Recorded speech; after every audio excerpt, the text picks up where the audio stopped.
வலிக்கிறது. சரி சரி கத்தாதே, பொறுமையாகவே எடுக்கிறேன். பார்த்து பார்த்து பார்த்து எடேண்டா. பார்த்து தானேடா எடுத்தேன், நீதான் பார்த்து உட்கார வேண்டும். அதுதானடா எனக்கும் புரியவில்லை. அவனுக்கு வைத்த முள் எனக்கு எப்படியடா வந்தது? இதுதான் தன்வினை தன்னை சுடும் போலும்.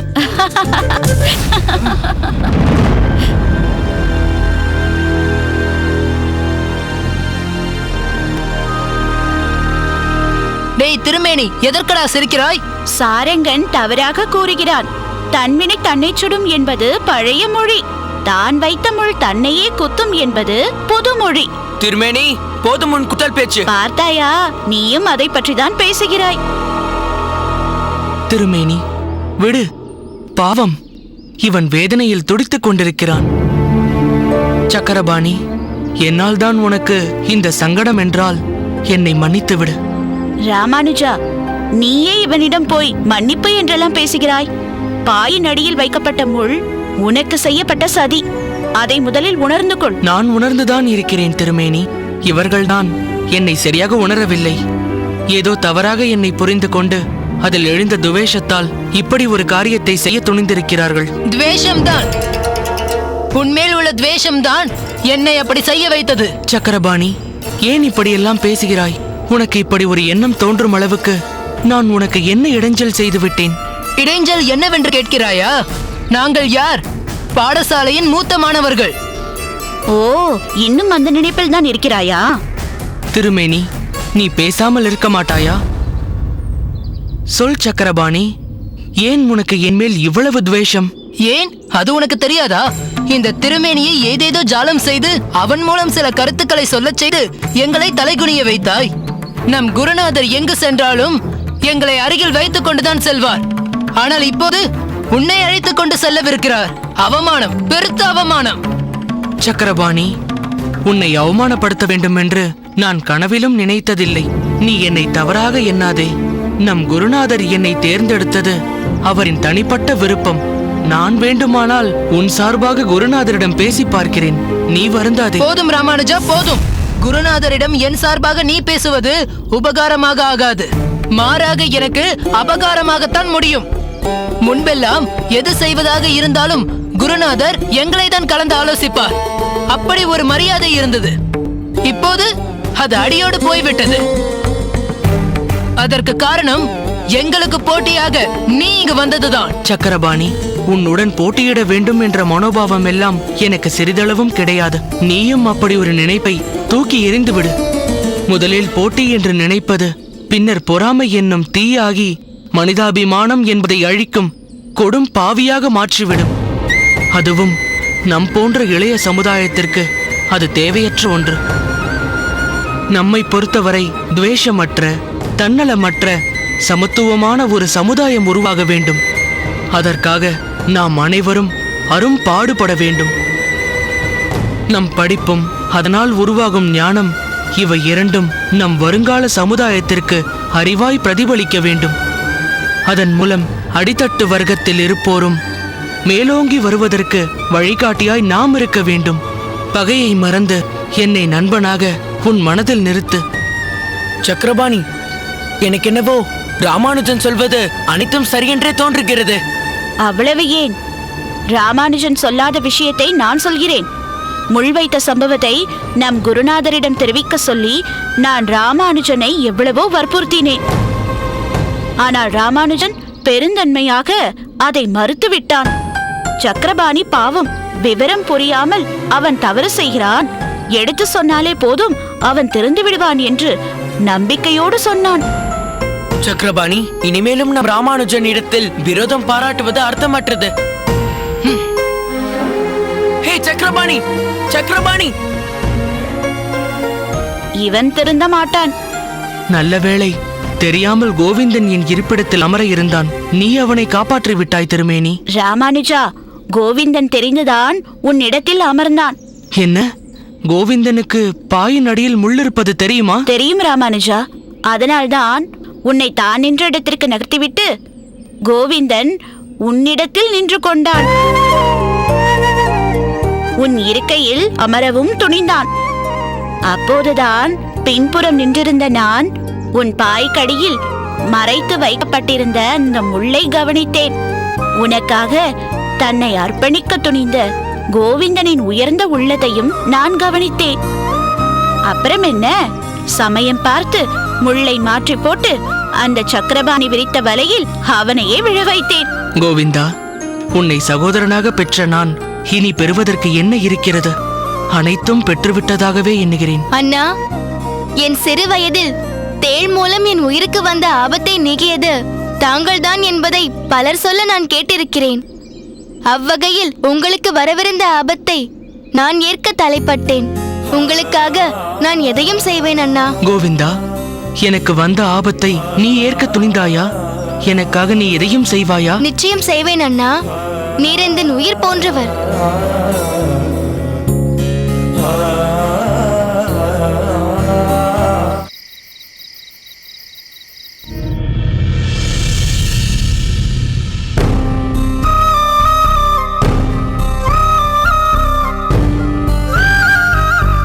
வரவேண்டும் வரவேண்டும். அடியேன் நாங்கள் ஸ்ரீரங்கத்திலிருந்து வருகிறோம். அடியேனின் நாமும் திருக்கோஷ்டியூர் நம்பி, இவர் பெரிய நம்பிகள். வாருங்கள். ஆஹா, தங்கள் இருவரின் வரவால் இந்த மடம் பொலிவு பெற்றது. அடியேனும் நம் ஆச்சாரியர் யமுனாச்சாரியாரின் சிஷியன்தான். அடியேன் பெயர் மாதவ நம்பி. என்ன, தாங்களும் நம் மடத்து சிஷ்யரா? மிகவும் சந்தோஷம். திராவிட தேசத்தை தாண்டி நம் ஆச்சாரியரின் புகழ் பரவி இருக்கிறது. அவரின் ஆணைப்படி அடியேன் பல ஆண்டுகளுக்கு முன்பே வந்து பகவத் கைங்கரியம் செய்து கொண்டிருக்கிறேன்.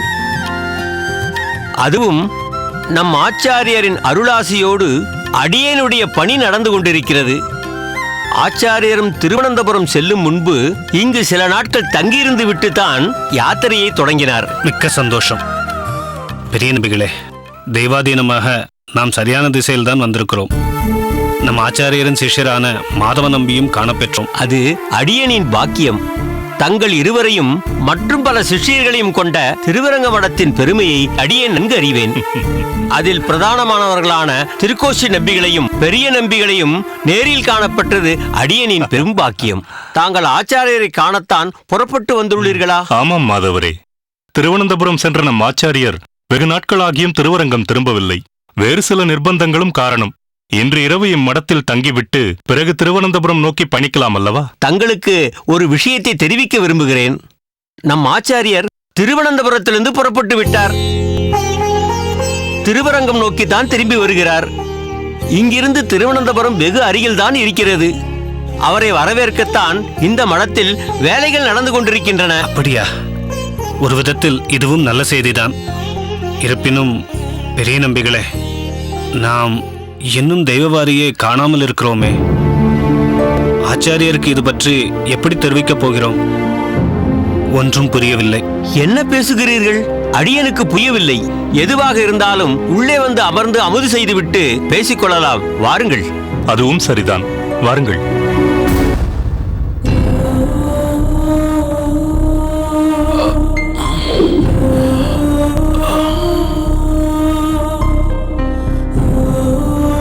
நம்பிகளே, அங்கே பாருங்கள். யாரோ ஒருவர் படுத்து உறங்கியபடியும் சற்றே முணங்கியபடியும் இருக்கின்றாரே. யார் அவர்? அவரா? இங்கு ஓரிரு நாட்களுக்கு முன்புதான் வந்தார். எந்த கேள்விக்கும் சரியான பதில் இல்லை. வைணவ அடியாராக காட்சியளிக்கிறார். அமுது செய்ய சொல்லி வற்புறுத்தியும் கேட்கவில்லை. ஒரே வாக்கியத்தையே திரும்ப திரும்ப சொல்லிக் கொண்டிருக்கிறார். என்னவென்று சொல்லிக் கொண்டிருக்கிறார்? திருவனந்தபுரம் செல்ல வேண்டும், அதுதான் அவரது தாரக மந்திரம். இதைத்தான் அவர் ஜபித்துக் கொண்டிருக்கிறார். பெரிய நம்பிகளே, பாருங்கள், உள்ளே சென்று பார்க்கலாம். வாருங்கள். தாங்கள் உள்ளே செல்லுங்கள்.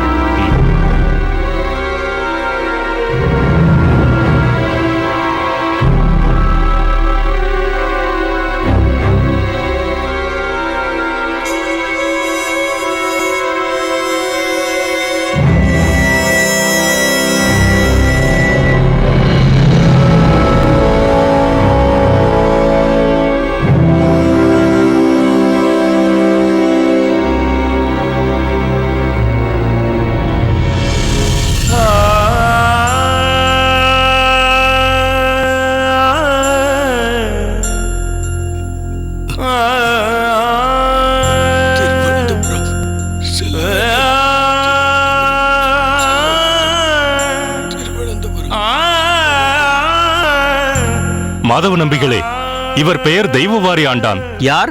நம் திருவரங்காலயத்தின் நித்திய கைங்கரிய சிரேஷ்டரான தெய்வவாரியா இவர்? ஆமாம். அடாடா, அடியேனிடம் கூட ஒரு தகவலும் தெரிவிக்காமல் தன்னை மறைத்துக் கொண்டு இவ்விடத்தில் முடங்கி கிடக்க இவருக்கு என்ன நேர்ந்தது? தெய்வவாரி, தெய்வவாரி,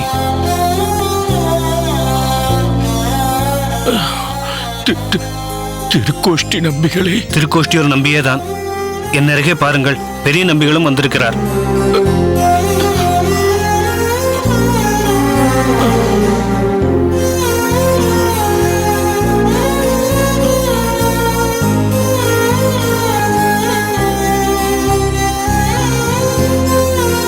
தெய்வவாரி, தாங்கள் செய்தது தங்களுக்கே நன்றாக இருக்கிறதா? அடியேனை மன்னித்து விடுங்கள் நம்பிகளே. தங்களை மன்னிப்பதற்கு நாங்கள் யார்? ஆனால் எங்கள் நிலையை தாங்கள் கருத்தில் கொள்ள வேண்டாமா? ஆச்சாரியார் முன்னிலையில் எங்களை தலைகுனிய செய்துவிட இருந்தீர்களே, இது நியாயமா? திருக்கோஷ்டி நம்பிகளே, ஏதோ ஒரு வேகத்தில் புறப்பட்டு வந்து விட்டேன். உங்களுக்கும் சிரமம் கொடுத்து விட்டேன். உங்களையெல்லாம் வருத்தத்தில் ஆழ்த்தியதால் தான் இன்னும் நம் ஆச்சாரியரை காணப்பெறாமல் இருக்கிறேன். அடியேன் மிகப்பெரிய பாவி. தெய்வவாரி ஆண்டானே, தங்கள் விருப்பத்தை இந்த மடத்து பிரதான சிஷ்யரான மாதவன் நம்பியிடம் சொல்லி இருக்கலாம் அல்லவா? அதற்கு அடியேனின் மனது உடன்படவில்லையே. இவர் மூலம் தங்களுக்கு அடியேனை பற்றிய தகவல் தெரிந்தால் அடியேனின் விருப்பம் நிறைவேறாமல் போகலாம். எப்படியும் ஆச்சாரியரை தரிசித்து விட வேண்டும் என்ற வைராக்கியத்தில் இவ்வளவு தூரம் வந்துவிட்டேன். தங்கள் வைராக்கியம் சீக்கிரம் வெற்றியடைய போகிறது. கவலைப்படாமல் இருங்கள். நம் ஆச்சாரியர் திருவனந்தபுரத்திலிருந்து திரும்பி நம் மடத்தை நோக்கி தான் வந்து கொண்டிருக்கிறார்.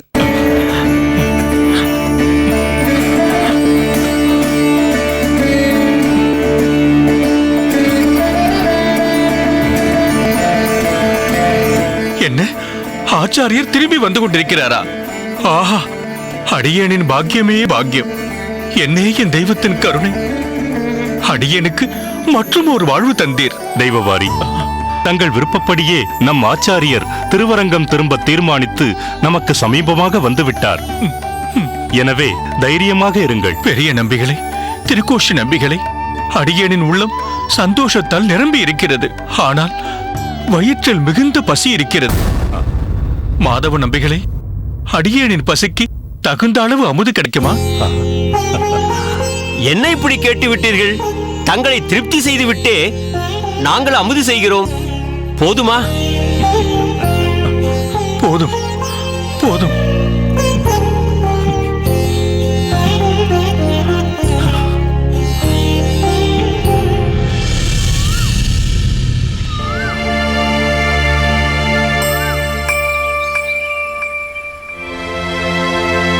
ராமானுஜா, ராமானுஜா,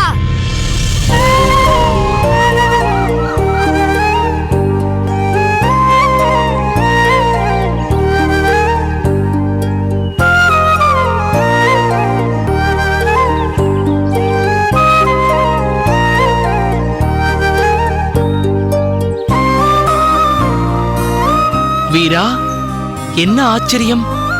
நேற்றுதான் நெடுநாட்களாக உன்னை பார்க்கவில்லையே என்று நினைத்தேன். அப்படியா?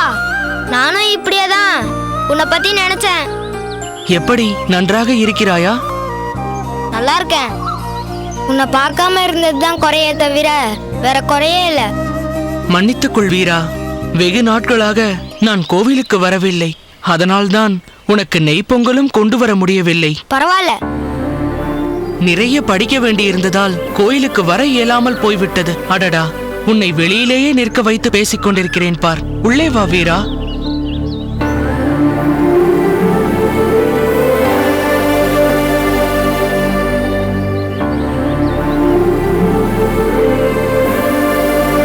வா. யாரண்ணா இது? கோவிந்தா, நீ வீராவை பார்த்தது இல்லையா? இவன்தான் வீரா, என் நெருங்கிய நண்பன். வீரா, இவன் என் தம்பி கோவிந்தன், என் சித்தி பிள்ளை. அண்ணா, இதுவரை நான் இவனை பார்த்ததில்லை. இனிமேல் அடிக்கடி பார்ப்பாய். வீரா, நெய்ப்பொங்கல் சாப்பிட்டு வெகு நாட்கள் ஆகிவிட்டன இல்லையா? கவலைப்படாதே.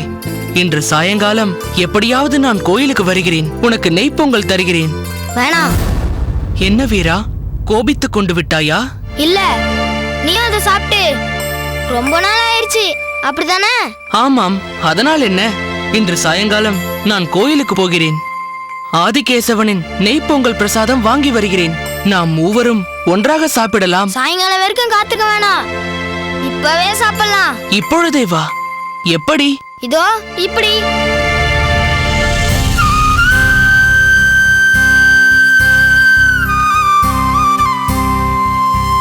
எங்க வீட்டுல செஞ்சாங்க, உனக்காக நான் கொண்டு வந்திருக்கேன். வீரா, வா வா. எப்போது வந்தாய்? இப்பதான் வந்தேன். நன்றாக இருக்கிறாயா? வெகு நாட்களாக உன் நண்பனை பார்க்கவில்லையே என்று பார்க்க வந்தாயா? இல்லை அம்மா, அவர்கள் அகத்தில் நெய்ப்பொங்கல் செய்திருக்கிறார்கள். என் நினைவு வந்துவிட்டது. அதுதான் எடுத்துக்கொண்டு ஓடோடி வந்திருக்கிறான். சரி சரி, குடு, சாப்பிடலாம். இல்ல. என்ன வீரா, என்ன தயக்கம்? கொடு, சாப்பிடலாம். இது எங்க வீட்டுல செஞ்சது, நான் கொண்டு வந்ததே தப்பு. இல்ல வேணாம். என்ன வேண்டாம்? பெருமாளுக்கு இது ரொம்ப பிடிக்கும்னு நீ சொன்னல, நான் மண்ணாலேயே ஒரு பெருமாள் சிலையை செஞ்சு வச்சிருக்கேன். இது எங்க வீட்டுல செஞ்சாங்களா, உடனே பெருமாள் சிலைக்கு படையல் வச்சுட்டு உனக்கும் கொண்டு வந்தேன். பிறகு என்ன? பெருமாள் பொங்கலை சாப்பிட்டிருக்கிறார் அல்லவா? அவர் சாப்பிட்டிருக்கணும். ஏன் இப்படி சந்தேகமாக சொல்கிறாய்? இல்ல, பக்தியோட படைச்சா சாமி ஏத்து பாருன்னு நீ சொல்லிருக்கல. ஆனா எனக்கு பக்தி இருக்கானே தெரியலையே. உனக்கு பக்தி இல்லை என்றால் வேறு யாருக்கு இருக்க முடியும்? பொங்கலை சமைத்ததும் அதை பெருமாளுக்கு நைவேத்தியம் செய்ய வேண்டும் என்று உனக்கு தோன்றியதே, அதுதான் பக்தி. நிச்சயம் நீ அமுது செய்வித்ததை அவன் ஏற்றுக்கொண்டிருப்பான். பகவானே சாப்பிட்டதை நான் சாப்பிடக்கூடாதா என்ன? ராமானுஜா, வீரா தயங்குவதற்கான காரணம் எனக்கு தெரியும்.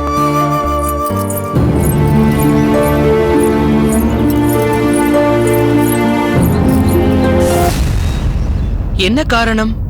நாங்கள் இதை ஆட்சேபிக்கப் போகிறோமோ என்று வீரா தயங்குகிறான். அப்படியா வீரா? அப்பா, நான் செய்வது சரியில்லை என்று நினைக்கிறீர்களா? ஒரு போதும் இல்லை. உன் போன்ற ஒரு புத்திரனை பெற நாங்கள் எவ்வளவு பாக்கியம் செய்திருக்க வேண்டும். உன் வழிமுறைகளும் உன் எண்ணங்களும் சரியில்லை என்று உன்னை திருத்த வேண்டிய அவசியம் எனக்கு இதுவரை நேர்ந்ததில்லையே. நிச்சயம் இனியும் நேரப்போவதில்லை. இதை நீ மட்டும் உண்ணப் போவதில்லை ராமானுஜா. நாங்களும் இதை உண்டு வீராவின் மகிழ்ச்சியை இரட்டிப்பாக்க போகிறோம். வீரா, எங்கே அந்த பெருமாள் பிரசாதத்தை எல்லோருக்கும் கொடு.